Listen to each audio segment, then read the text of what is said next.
사사기서는 가나안 정복전쟁을 펼쳤던 여호수아가 죽은 후부터 마지막 사사였던 사무엘이 죽을 때까지 약 350년의 이스라엘의 흑역사입니다.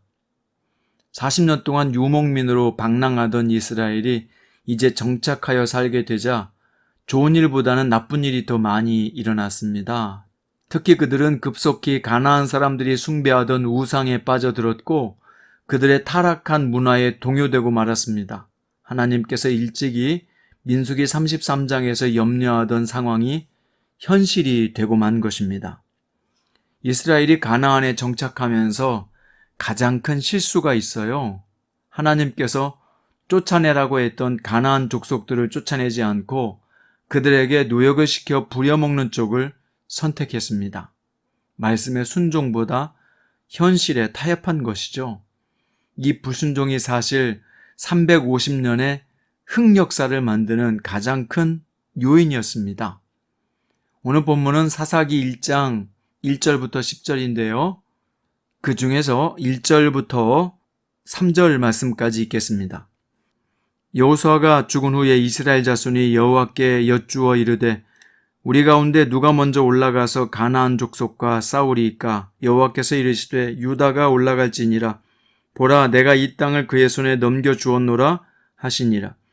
유다가 그 형제 시므온에게 이르되 내가 제비 뽑아 얻은 땅에 나와 함께 올라가서 가나안 족속과 싸우자. 그리하면 나도 내가 제비 뽑아 얻은 땅에 함께 가리라 하니 이에 시므온이 그와 함께 가니라.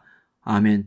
오늘 말씀의 제목은 기도는 진행형, 응답은 현재 완료형입니다.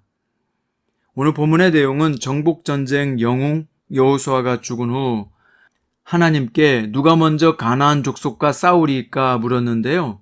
하나님께서 유다가 올라갈지니라 말씀하셨어요. 그런데 유다가 시므온 지파와 함께 싸우자고 제안을 해서 함께 가서 싸워 가나안과 브리스 족속을 무찌르고 도망하는 아도니 베색을 잡아 예루살렘에서 처형했습니다. 또 유다 지파는 예루살렘까지 내려가서 남방과 평지에 거주하는 가나안 족속과 싸웠고 헤브론까지 점령하는 성과를 올렸습니다. 이 본문의 말씀이 이 시대를 사는 우리에게 무엇을 가르쳐주고 있을까요? 우리는 어떻게 이 말씀을 삶에 적용해야 할까요? 1절에서 여호수아가 죽은 후에 이스라엘 자손이 하나님께 누가 먼저 올라가리까 물었다고 했습니다. 여호수아가 죽은 것은 이스라엘에게는 큰 혼란이요 위기였습니다. 지도자가 사라졌으니까요. 그런데 참 다행인 것은 이스라엘이 그나마 방향을 잃지 않고 하나님께 뜻을 물었다는 것입니다. 자신들의 판단이나 결정보다 하나님께 나아갈 방향을 물은 것은 그들의 신앙이 아직 생생하게 살아있다는 것을 보여줍니다. 지금도 마찬가지예요. 이렇게 바이러스가 창궐하고 변이종까지 우리 생활을 위협하는 상황에서 여러분에게 닥친 어려움과 난관은 무엇입니까? 여러분은 자신이 난관 앞에서 어떻게 대처하는지 한번 돌아보세요.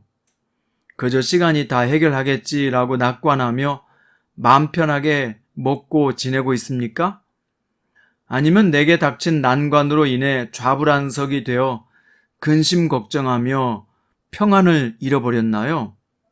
아니면 이 문제점은 내 능력으로 해결할 수 있다고 굳게 믿으며 자신만만해 하고 있습니까? 성도는 어려운 난관을 만나면 일단 하나님께 물어야 합니다. 그게 가장 지혜로운 대처 방법이라는 것을 여러분도 잘 아실 것입니다. 그러나 실제로 그렇게 묻는 경우는 많지 않은 것 같아요. 오늘 우리는 이스라엘 자손들처럼 겸손하게 하나님께 물어야 합니다. 시편 기자가 25편에서 주의 진리로 나를 지도하시고 교훈하소서, 주는 내 구원의 하나님이시니 내가 종일 주를 기다리나이다 라고 기도한 것처럼 말입니다. 자, 이 기도에 하나님께서 어떻게 응답하셨을까요? 유다 지파가 올라갈지니라 하시고 이어서 보라, 내가 이 땅을 그의 손에 넘겨주었노라 라고 말씀하셨어요. 여기 넘겨주었노라 라고 하는 단어는 현재 완료형으로 쓰였습니다. 그러니까 내가 그들을 이미 넘겨주었다 라고 하는 뜻이죠. 그러니까 그 문제는 올라가면 이미 끝난 문제라는 거죠. 아직 이루어지지 않았지만 답은 이미 승리했다는 겁니다. 그래서 유다 지파는 아무 두려움 없이 나아가서 적들과 싸우기만 하면 되었던 겁니다. 이것은 마치 이긴 올림픽 경기를 재방송 보는 것과 같습니다. 역시 우리 삶의 치루는 여러 가지 종류의 시험이나 문제도 마찬가지예요. 주님은 성경을 통해서 뭐라고 말씀하셨습니까? 너희가 환난을 당하나 담대하라. 내가 세상을 이기었노라. 이 모든 일에 우리를 사랑하시는 이로 말미암아 우리가 넉넉히 이기느니라. 승리가 보장되었다고 슬렁슬렁 대충대충 하면 물론 안 되겠죠.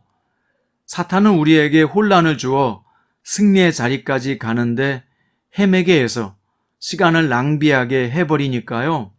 우리가 사탄의 유혹에 빠지지 않도록 주의하고 또 주의해야 합니다. 자, 유다와 시므온 지파는 하나님의 응답을 확신하고 나아가서 싸웠어요. 하나님께서 대신 싸워준 것이 아니라 전쟁은 자신들이 최선을 다해 치러야 했습니다. 그들은 승리했고 적군 대장들을 잡아 죽임으로써 전쟁의 승리를 확고하게 하였습니다. 여기서 중요한 것은 그리스도인들에게 주님의 말씀은 항상 현재 완료형이라는 거예요. 이미 답이 주어진 싸움이라는 것입니다. 어떤 사람은 이 부분에 대해서 반발을 하기도 합니다. 아무리 하나님 백성이라고 해도 가나안인들을 학살해도 되느냐 이렇게 묻고 싶은 겁니다. 그런데 오늘 아도니 베섹이라는 가나안 왕이 한 말 속에 그 의문을 푸는 해답이 들어있어요. 뭐라고 말했냐면 내가 옛적에 70명의 왕들이 그들의 엄지손가락과 엄지발가락이 잘리고 내 상 아래에서 먹는 것을 줍더니 하나님이 내가 행한 대로 내게 갚으셨음이로다 라고 말했거든요. 이스라엘 사람들이 가나안 사람들을 쫓아내거나 죽인 것은 그들이 지은 죄에 대한 하나님의 심판이었던 겁니다. 아도니 베섹과 세세와 아이만과 달레를 죽인 것은 그들의 죄악에 대한 하나님의 심판이었단 말이에요. 하나님은 이 사건을 통해서 충분히 자신이 세상의 통치자요 심판자임을 세상에 알리신 것입니다. 인간의 높아지고 낮아지는 모든 것은 하나님의 주권 아래에 있습니다.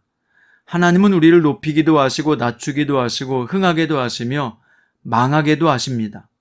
그러니까 인간의 자리나 권세라는 것은 영원하지 않은 거예요.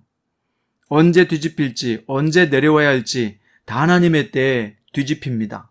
그러니 높은 자리에 올랐다고 기고만장하지 말고 오늘 낮은 자리에 있다고 기죽을 필요도 없는 겁니다. 앞으로 어떻게 바뀔지, 안개처럼 사라질지는 하나님께 속해 있는 영역이에요. 자, 그래서 사무엘상 2장 7절에서 보면 여호와는 가난하기도 하시고 부하기도 하시며 낮추기도 하시고 높이기도 하시는도다. 고린도후서 5장 10절에서는 이는 우리가 다 반드시 그리스도의 심판대 앞에 나타나게 되며 각각 선악간에 그 몸으로 행한 것을 따라 받으려 함이라.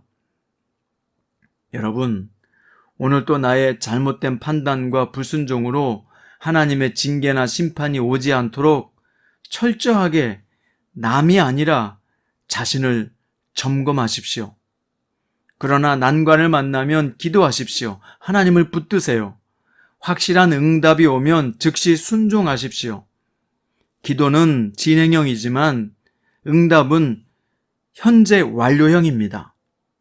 기도하면 하나님께서 우리의 기도를 들으시지만 하나님은 그 응답을 가지고 우리에게 확실히 하나님의 축복으로 능력으로 이기게 하셨다는 것입니다.